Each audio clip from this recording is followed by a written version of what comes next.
Agnes from Meij. I'm from the Netherlands and I'm teaching at METU, the fourth-year design studio. Most of you know me. In a way, my talk is a little bit different. I will focus on a comparative case from the Netherlands, but we were thinking it would fit in the context of this research and archive too. So together with Aisha and Savas, we started a research on modern housing, comparing the logement at METU, the METU housing, with a case in the Netherlands that is actually happened in the same time. So I will read a little bit from the research that we started about 2 years ago. It starts with the assumption that two housing projects in two different geographies could have been put into a dialogue to understand and value their architectural intricacies. The village of Nagele in the Netherlands and the METU campus, and in particular the METU housing. Both projects have been designed and executed after the ideals of modern city planning and urban design, as defined in Siam and where the Dutch architectural associations, the Eight and the Opbouw, where Rietveld and Van Eyck were part of. So, studying a project, we came to the understanding that it could be valuable for both projects to start a dialogue between them, between two different projects in two different geographies. Also, looking at what the Russian philosopher Bakhtin says about dialogic imagination, looking at literature mostly, Bakhtin established that there is a need of creating meanings in a dialogic way with other people. This concept of dialogism states a relation among language, interaction, and social transformation. So, in a way, Bakhtin states that meanings are created in processes of reflection between people. And that's when you draw this a little bit further, you can also start a dialogue, not in language only, but also between two similar architectural projects in a different context. Reading through literature in Turkey, I'm sure you all know the Architecture in Translation book written by Esra Akçam. One of the phrases that interested me is that translation could refer to a broad range of activities rather than simply conversion from one language to another. Cities and their houses could also be constructed through a translation process.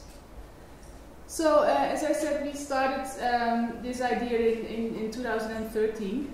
We visited the Netherlands to see the site, the village of Nagele, and to talk with people involved in studying that specific site, also in terms of renovating, studying the history, what to do with the cultural heritage. So we met with people. And at the same time, Aisha has been studying with other people here, the Logement. So the study is ongoing. Today we will talk about it in this conference. And we have been talking also with the Rectorate for the METU 60th year anniversary. It could be very interesting to exhibit the housing.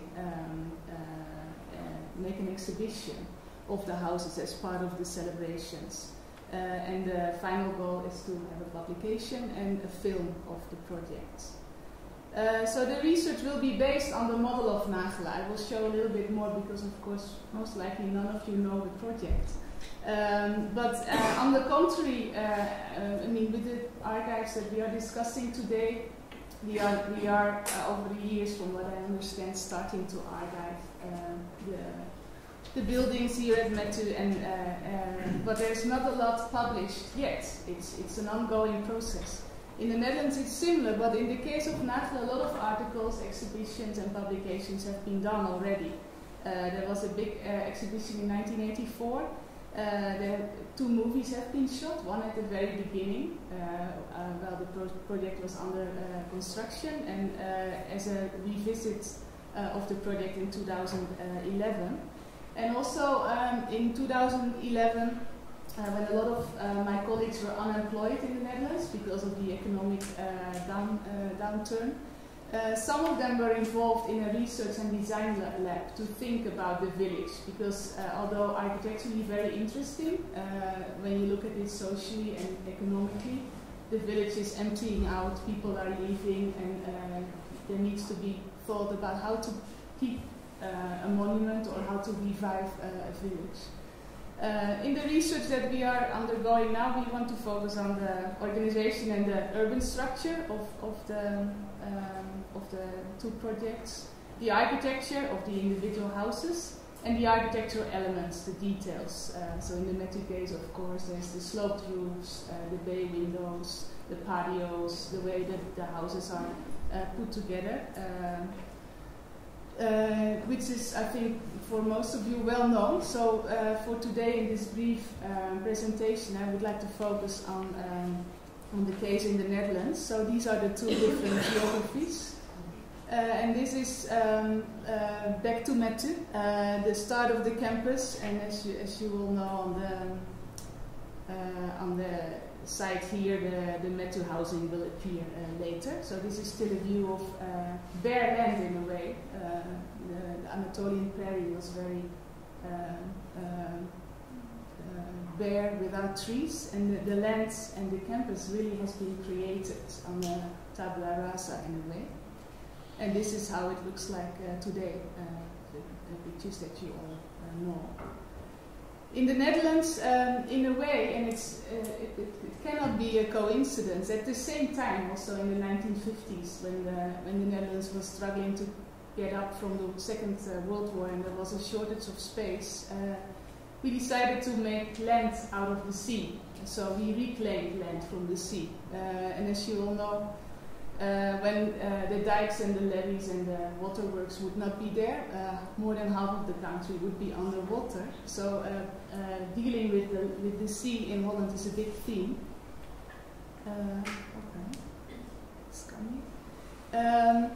So after the Second World War, some civil engineers started making land out of the sea. So we closed off the inner lake on the east side of Amsterdam, and we literally started making polders, land out of sea. So there's, and this is what it looks like. So parcellated, you can see it when you fly into Amsterdam. The whole country is parcellated and organized because most of it is on man-made land. And Nagele, the village, is built on one of those tabula rasas. So here you see the work in progress. And discussing those pictures with Aishinoja, we realized that the picture on the right bottom could have been a picture dealing with the METU campus and the METU forest. So really the land has been made and created to allow for developments to happen. So Nagele is built in it's what we call Noordoostpolder. It's this green area, and the satellite image is a blow-up of it. So you see it's like a patchwork. It's all man-made land, totally flat. There's no level difference, and all the lines are typically waterways to keep the water out of the land to allow for agriculture to happen. And on this map you see a little bit better. There were planned to be 11 villages, and in the villages the workers working on the land would live. And the whole polder was set up to allow people to ride their bikes from the house to work on the land and return in the evening. And there's a main city in the middle, the capital city of the polder, and then a radial in a band around it there's the other cities. And this is the village that we're going to talk about. It's called Nagele. And you can already see on this map that it has a different shape. It's not organically grown with the typical market square and the church, which you see in a lot of cities, but it's designed from the very beginning in all aspects. So these are the big names behind the plan. I'm sure you all know Aldo van Eyck and Gerrit Rietveld. They played a big role, especially Van Eyck also in the Team 10 discussions and in the SIAM meetings. Van Eesteren was the urban planner of Amsterdam, and in that position he also took a big part in the planning of this village. And what is also quite special is the landscape architect, Mimar, in the right-hand corner. She was one of the first women involved in the process, and it was a real collective work designing this village.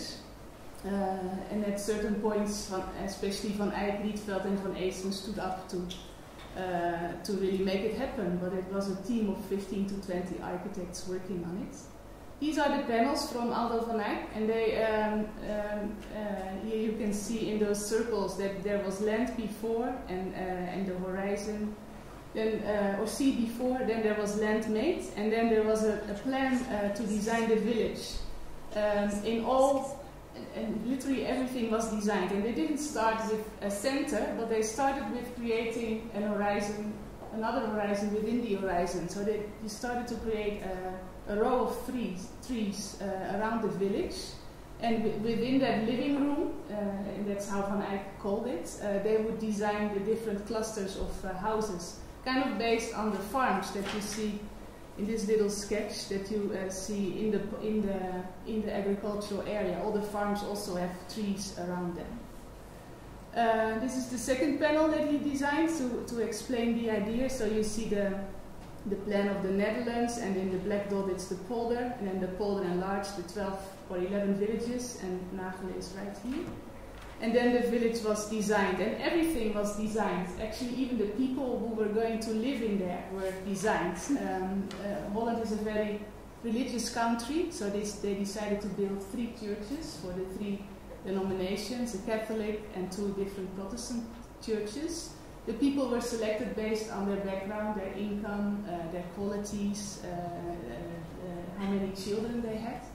And they were all, the places where they would live were all designed, and also they wanted to design it from the very beginning as a finished project. So not a city that would grow over time, but it would be finished from the very beginning.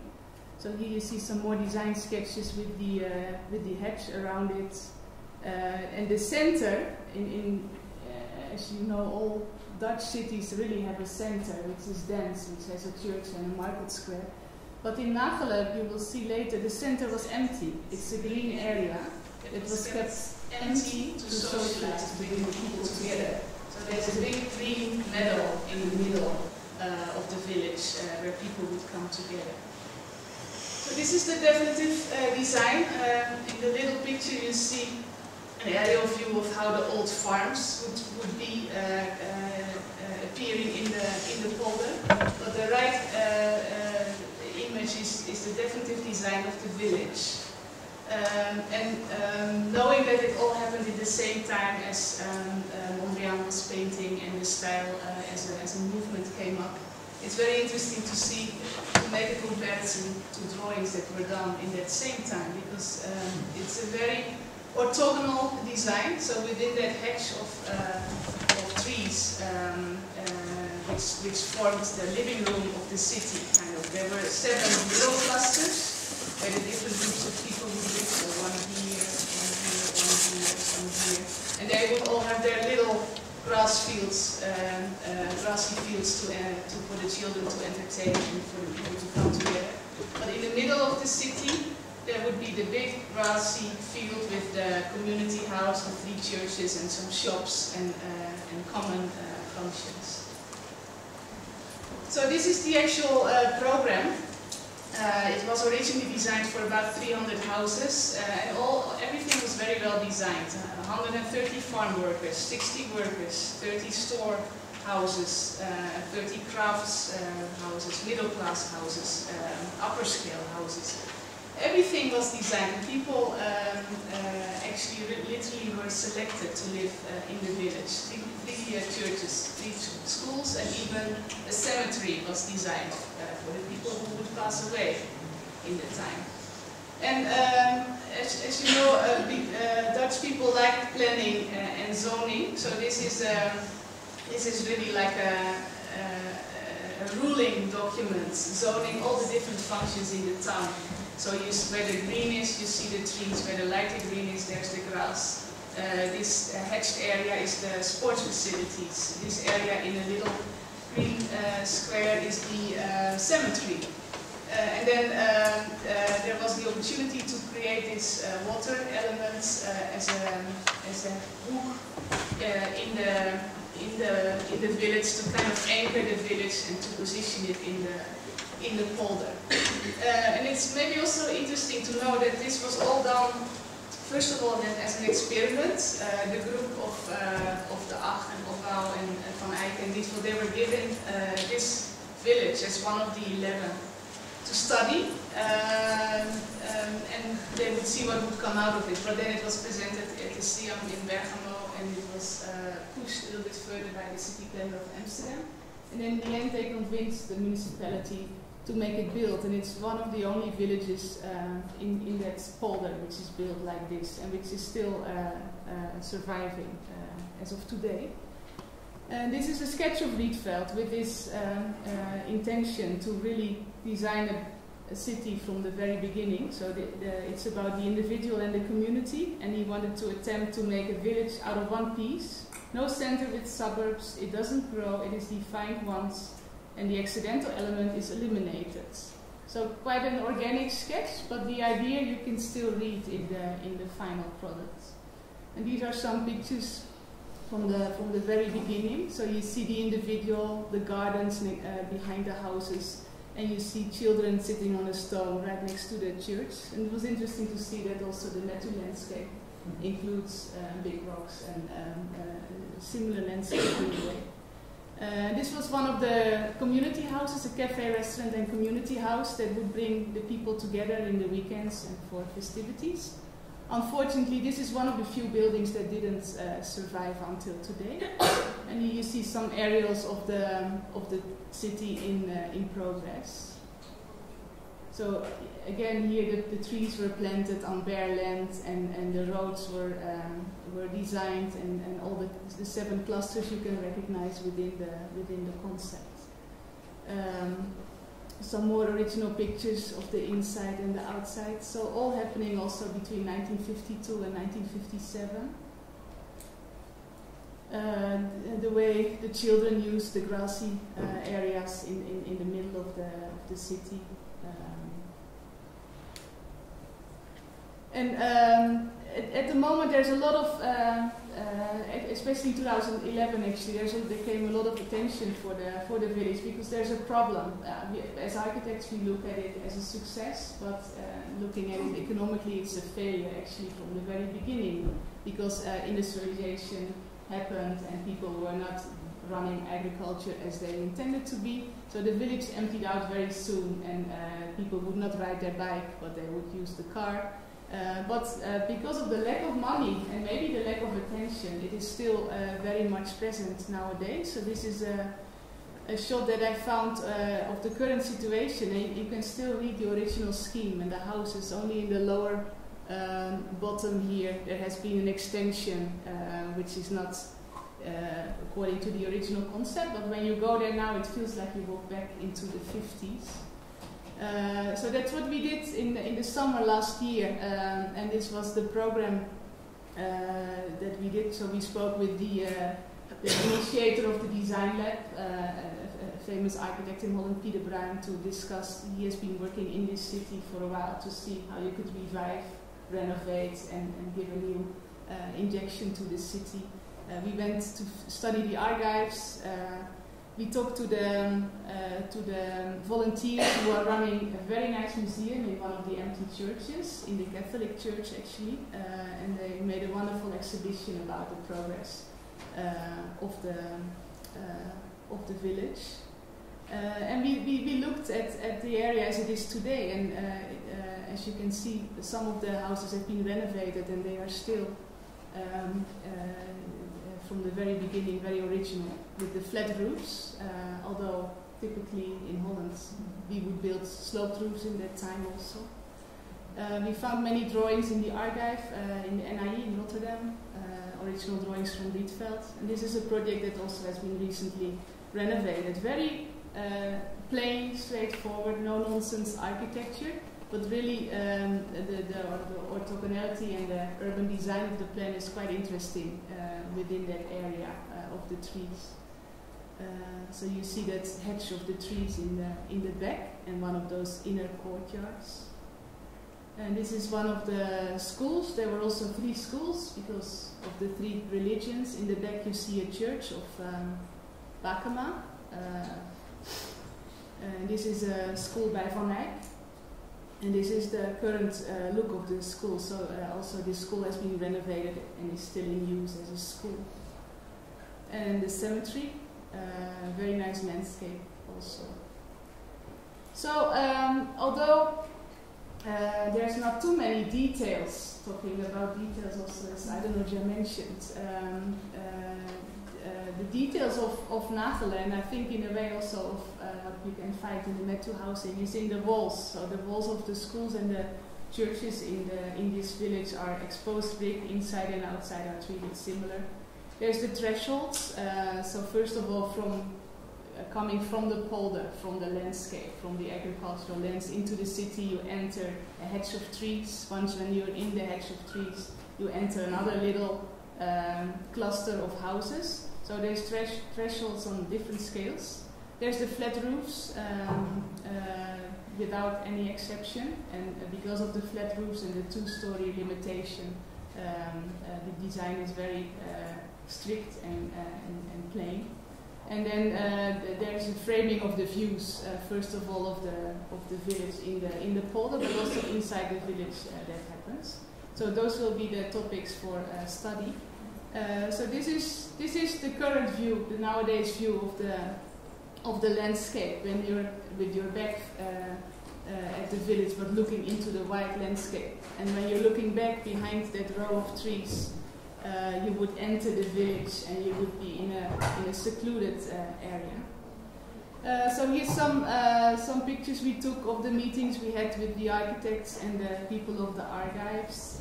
We started in Rotterdam, which is now called Nieuw Institute, formerly the Dutch Architectural Institute, where we found many drawings. And there have been two movies made which offer a lot of information. On the left-hand side you see the movie maker and filming the whole process from building, construction until realization, and then in 2011 there's a flashback. The exhibition booklet of the 1984 exhibition, it says Nagele Collective Design. And there has been a publication also with many pictures, which is called Nagele Revisited. So yeah, what I wanted to share is just a look of how you could deal with a similar project in a similar context in a way, and also how you could maybe deal with an archive in that sense. That's it.